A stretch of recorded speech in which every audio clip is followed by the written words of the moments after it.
Mes amis, bonjour. Ce matin nous sommes du côté du Mali où des soulèvements ont pris l'ampleur. Les Maliens se dirigent tous vers le palais présidentiel exprimant leur mécontentement. Nous ne sommes plus dans le nuit, il est temps de se réveiller. Et ça, c'est une des besoins de The First qui prouve que les Maliens sont capables de réagir à tout égard. Quand tu déroules toute la terme de référence, tu ne trouveras nulle part une ligne parler d'élever le président de la transition au rang de président de la République, chose qui ne se fait jamais ailleurs dans le monde, et de donner un mandat de 5 ans au président de la transition. Une situation d'une gravité exceptionnelle secoue actuellement le Mali. Ce qui, il y a encore quelques heures, n'était qu'une rumeur bruyante dans les rues de Bamako, s'est transformé en un RAS de marée populaire d'une ampleur inédite. Ce matin, des milliers de citoyens en colère ont convergé en masse vers le palais présidentiel de Koulouba, siège du pouvoir malien. Leur objectif semble désormais sans équivoque marquer une rupture totale avec la direction actuelle du pays. Et pour certains, aller jusqu'à renverser le président de la transition, le colonel Assimi Goïta. Salut à tous et bienvenue sur votre chaîne d'information de référence l'Étoile du Blanc. Aujourd'hui nous vous emmenons du côté de l'Afrique de l'Ouest, plus précisément au Mali où le climat politique est à son paroxysme. L'atmosphère est électrique, explosive. Les axes menant au palais sont envahis par une foule dense. Des slogans radicaux résonnent. Des visages fermés, déterminés, avancent avec force. Bravant les dispositifs de sécurité dans une démonstration de colère populaire rarement observée depuis le début de la transition. La goutte d'eau qui a fait déborder le vase ?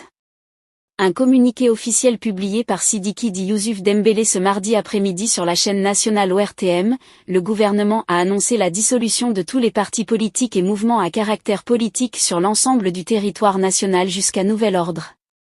Décret numéro 18 mars 2025, PTRM du 7 mai 2025, portant suspension des activités des partis politiques. Les présidents de la transition, chefs de l'État, vu la Constitution, vu la Charte de la transition, 2022-001 du 25 février 2022 portant révision de la Charte de la transition, vu la loi numéro 66 à NRM du 2 mars 1966, modifiée portant réglementation des assignations à résidence, des mesures d'éloignement et d'expulsion, vu la loi numéro 04-038 du 5 août 2004 modifiée relative aux associations, vu la loi numéro 04-051 du 23 novembre 2004 portant l'organisation générale de la défense nationale. Une décision radicale, justifiée par des arguments de sécurité nationale, mais perçue par beaucoup comme une dérive autoritaire, voire une tentative d'étouffer définitivement toute opposition. Nous ne sommes pas prisonniers de nos patients. Non, absolument pas. Et nous sommes là. Et si rien ne change, je dis bien, si rien ne change comme on veut, on sera encore là, une fois de plus. On est là Marseille pacifiquement. On est contre les mauvaises gouvernances. Mais ce soulèvement ne sort pas de nulle part. Les causes sont profondes, multiples. D'une part, la frustration sociale face à la dégradation des conditions de vie. D'autre part, une impatience croissante devant les lenteurs du processus de transition. À cela s'ajoute le sentiment d'un pouvoir de plus en plus déconnecté, perçu comme fermé, autoritaire et sourd aux aspirations populaires. Dans la foulée, plusieurs figures influentes de la société civile et des partis politiques se sont réunies et ont décidé de descendre dans la rue. Des leaders historiques, des militants de la première heure, des anciens ministres, tous unis pour dénoncer ce qu'ils considèrent comme une atteinte grave au fondement de la démocratie malienne. Sur le terrain, les forces de sécurité sont déployées en masse.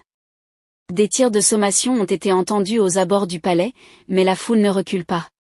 Bien au contraire, elle s'intensifie, gagne en puissance et réclame désormais des comptes, un changement immédiat, une gouvernance plus inclusive, plus respectueuse des droits fondamentaux. Voir que dans un pays où la construction est en vigueur, où les textes garantissent la loi et la liberté aux uns et aux autres, qu'on manifeste convenablement leur liberté, qu'on voit qu'un groupe de personnes se permettent de les empêcher de le faire, c'est quelque chose qui est vraiment déplorable. Pour l'instant, aucune déclaration officielle du président Goïta n'a été diffusée. Des sources non confirmées indiquent qu'il aurait été exfiltré dans un lieu sécurisé. Mais dans les rues de Bamako, les manifestants ne veulent plus de silence. Ils exigent des réponses et surtout des actes. Chers abonnés, ce qui se joue en ce moment au Mali dépasse largement le cadre d'une simple manifestation. C'est une remise en question brutale du pouvoir en place. Une nouvelle page est peut-être en train de s'écrire dans la douleur, dans la tension, mais aussi dans une volonté farouche du peuple de reprendre son destin en main. Je ne suis pas sorti parce que les gens sont sortis. Je suis sorti parce que nous sommes à une étape d'un processus qui doit inquiéter tous les patriotes, tous les démocrates, tous les citoyens. Donc souffrez, je suis sous la chaleur, mais je prends mon temps pour que vous, auditeurs, puissent vraiment leur lanterne, puissent être éclairés. Alors, lorsqu'on a fait ceci, il y a eu la phase nationale de ces concertations. Lors de cette phase nationale, moi j'ai eu l'impression, devant ma télé, que nous sommes face au résultat d'une dictée préparée. Parce que comment des Maliens de différents horizons, de différentes couches peuvent se retrouver pour parler sur les modifications à apporter à la charte des partis politiques et à l'arrivée, que ce soit à Gao, que ce soit à Caille, que ce soit dans la diaspora, les recommandations soient les mêmes. Interrogez-vous, interrogeons-nous sur la sincérité de ce processus. Pire que ça, lorsqu'on organise des rencontres de cette envergure, il a ce qu'on appelle les termes de référence. C'est dans les termes de référence, on décline le contexte. Pourquoi on veut faire cette activité? Maintenant, on décline l'objectif général. Quel objectif on veut atteindre? Pour atteindre cet objectif, quels sont les objectifs spécifiques qu'il faut atteindre?